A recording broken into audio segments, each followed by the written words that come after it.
Somebody asked me what is my worst investing nightmare, right? So I really didn't know what was my worst investing nightmare, though I think my worst investing year was 1993, when I saw my portfolio fall 45-50%.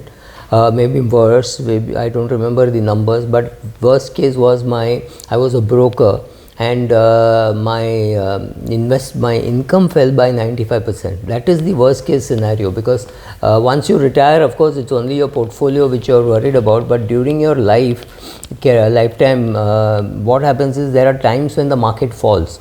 So does a 10% fall worry me? Does a 30% fall worry me? No, these things don't worry me, because I know this will happen. 50% fall, does it worry me? Yes, it worries me. I always thought that 50% fall you experience only once in life, and I finished my quota when I was young. It is much better to lose 50% on a small portfolio than to lose 50% on a bigger portfolio, simply because of your mental ability to handle it. So when I was 30 years of age, for seeing a portfolio fall 50% would have definitely hurt. I'm not even pretending that it didn't hurt, but still, in relative terms, I obviously had much less money 30 years ago than I have today.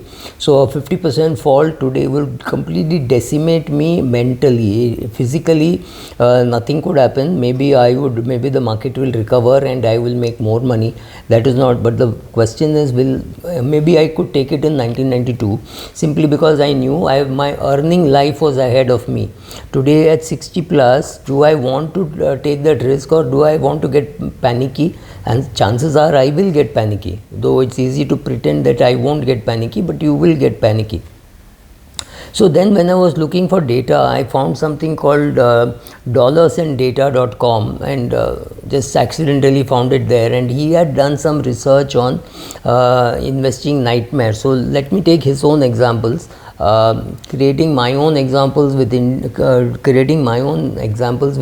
examples is very difficult. So here he talks of the lost decade in the US, where he talks about US stock performance from 2003 to 2008 was a complete disaster. It did a inverted V, right? So when you do an inverted V, which means from 2003 to 2008, the market went nowhere.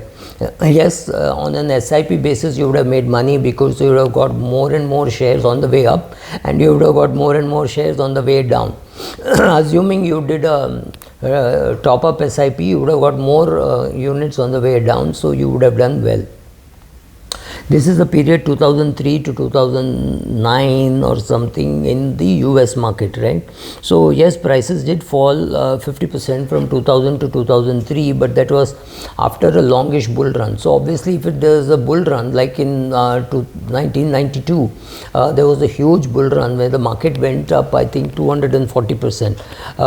Should I have anticipated that it will come down by 45%? No, I didn't. I had no clue how to do that, right?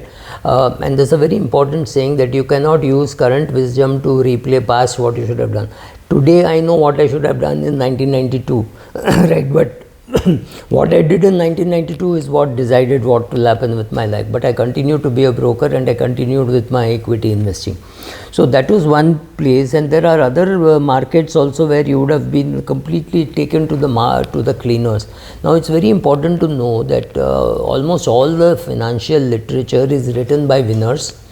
And they have all been in the US, and that was a time, last say 100 years, when US dominated the world. They could do anything, regime change, throw a dictator out or bring a dictator in.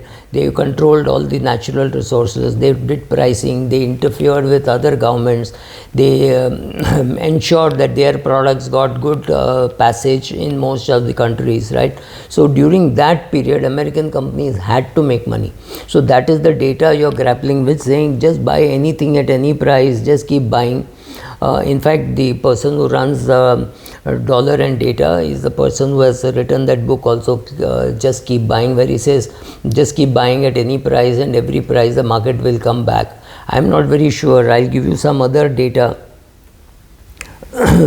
which is Italy stock performance from 2006 to 2016 has been very wavy. In fact, it's been here and then it came down here and just stayed there for a long time. In such cases, what happens? Maybe your SIP is continuing, but these are cases where your SIP also will test your patience, because somebody in your house is going to say, PPF would have given better return. You said long term, no? See, 4 years and your equity returns are not so good. It is PPF which is giving better return.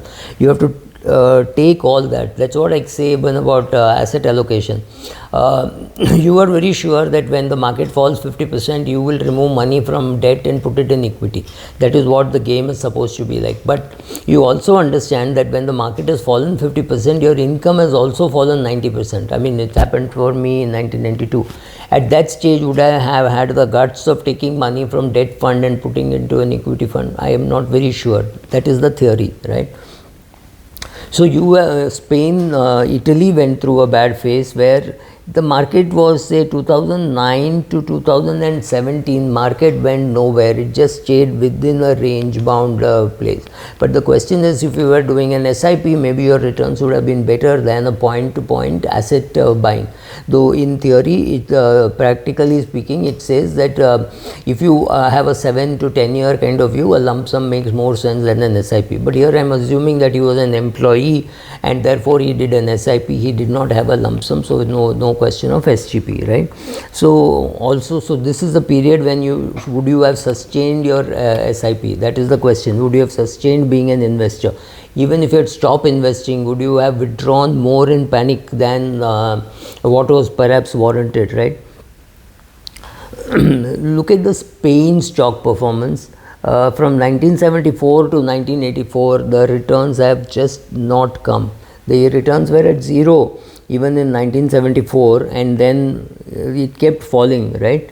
Returns were zero in the sense something like 70% was wiped out in the 10 years. So 1974 to 1984, if you had done your SIP in Spain, it would have tested your patience like anything. Would you have had the ability to stick through such a bad phase of 5 years, 6 years when the market does nothing and you are continuing to average? Somebody is going to look at you and say, look, this won't work, right? So Spain has gone through that, Italy has gone through that, India also has gone through that during Harshad scam, because during Harshad scam the market went up. So the next few years the market had to remain subdued. IT was subdued for at least for some time, right? So these things will happen. These things continue to happen, and the cumulative pain that investor would have gone through, especially in Spain, right? So market comes down and market stays there for a very long period of time, and then maybe it will go up, but you have no clue. You have to take a decision after the market has come down, right? So at that stage, will you have the guts to reallocate? That's a question that you have to answer for yourself. So Greece also has gone through similar phase from 0% to very close to minus 70%, right? So when you look at some of the data, some of the other data looks like it was a cakewalk. The US recession also looks like a cakewalk, because over a long period of time that small portion is just a blip on your screen, right? So find out all this, how to invest, read about history. Today if somebody asks me, I've been investing for the last 20 years, I have a lot of experience. Maybe you have a lot of experience if you have done international investing, but you have to know within the country, within India, from 2003 to 2023, the market has done exactly what it does every year. There's no surprise, no nasty surprises, no nothing. So find out what level you are, how much you can afford to lose, what you can do, how you can experiment, right? All that is important. Thank you.